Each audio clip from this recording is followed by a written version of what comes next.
nature's comfort. Ramraj presents bamboo cotton white shirts. South India's #1 travel brand. You know you are special when you're with GT Holidays. Darling 2025 New Year deals. Latest smartphones at lowest EMI. Hello and welcome to Galatta Plus. In this video review episode, we are going to be talking about Aashiq's Rifle Club. The film is super cool, super stylish, super entertaining. The film is totally nuts in a good way. It's what you get when a bunch of very clever cinephiles get together and say, let's have some fun. And that's all I'm going to tell you for now. The rest of the review may have spoilers, so do watch at your own discretion. Aashiq Kapoor's new film opens in Mangalore in 1991, where a gun dealer named Daya, played by Anurag Kashyap, is hosting a birthday party for his son Bichu. The gift is a Ferrari, but Daya won't just give the keys to Bichu. He makes him act like a dog that has to beg for a bone.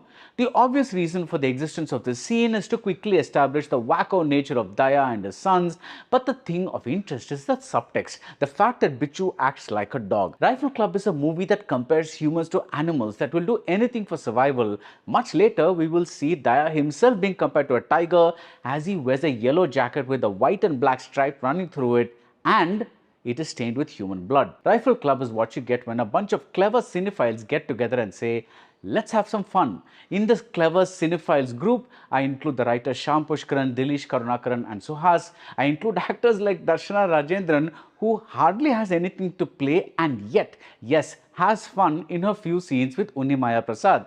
I admit it took me a little while to get into the movie. I found individual scenes very funny, like the one where Bichu reaches inside his jacket and produces a gun, and you think there's going to be bloodshed, but the color red certainly appears, but in the form of something utterly unexpected and cheesy and hilarious. But I kept wondering if this was just going to be a stylish affair with nothing else going for it, and it's only in the second half that everything comes together with a smart and satisfying click. Apart from the neon-lit place Daya conducts business in, there are two other environments. One of them is in Kannur, where we meet a handsome lover boy film star aptly named Shah Jahan. Vineet Kumar gives a standout performance, gently spoofing this type of hero without a hint of caricature. The animal reference in this case comes from a mention of Ivy Sashi's Mrigaya, where Mammootty uglified himself to play a hunter who's called to kill a man-eating leopard.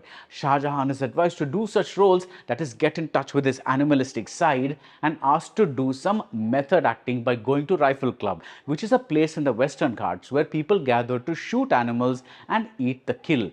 This is the film's third and final environment, where the entire second half takes place in a scenario that looks like Varatan or Straw Dogs, featuring two sets of wild creatures, one attacking and the other defending, justifying their part in the food chain, to use a term used in the movie. Once we warm up to the fact that Rifle Club is totally nuts, the story begins to make sense on its own terms. Daya and his men attack the Rifle Club, and the clannish members of the club retaliate, along with newcomers like Shah Jahan and a couple of lovers on the run. That's it. That's a story, along with lines like "Great guns don't have owners" and Rex Vigen's twangy music that sounds like a spaghetti western score fitted into a Karthik Subbaraj film.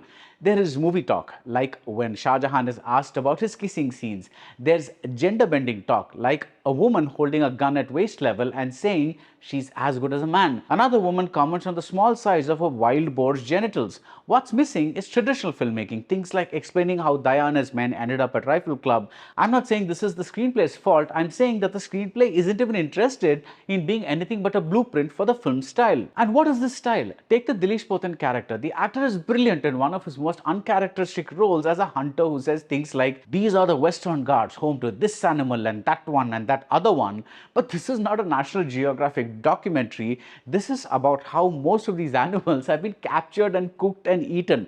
The style of both the screenplay and the direction is to place little value on anything. This is not a movie that makes us care about people simply because there are too many characters, and the question of whether someone lives or dies is irrelevant. It's like the jungle. Kill or be killed. The animal references keep coming. A boar is killed parallelly, a man is killed. Meanwhile, Daya wears shoes made of reptile skin and pees on a wall like an animal marking its territory. For lovers of bloody shootouts, Rifle Club is sheer bliss. Aashiq Kapoor's cinematography stylishly contrasts the three environments of the narrative. The second half is practically a music video with killings, and it has some of the quirkiest dialogues and situations, like a priest who endorses violence. The cast includes Vijay Raghavan and Vani Vishwanath, to name some of the more known faces, but really, Aashiq Abu and team could have cast a bunch of unknowns and still pulled off this quirky, bonkers movie where the grace note for a wounded man is making him suck his thumb. There is a clear villain in Anurag Kashyap who chews the scenery with great relish, but there is no single hero. The duties of the hero, that is the male, are divided between old and young, between men and women, between the able-bodied and the differently abled. Being nuts has rarely been this subtextual or this much fun. Would I watch Rifle Club again? I don't know. I would have liked to see about a half hour more where I got to know more about these people, but that is perhaps the point. It's just a bunch of clever cinephiles having a whole lot of fun, and we are merely along for the admittedly fun ride. And that's it about Rifle Club. If you like this video review, do subscribe to Galatta Plus and see you soon at the movies. Nature's comfort. Ramraj presents bamboo cotton white shirts. South India's #1 travel brand. You know you are special when you're with GT Holidays. Darling 2025 New Year deals. Latest smartphones at lowest EMI.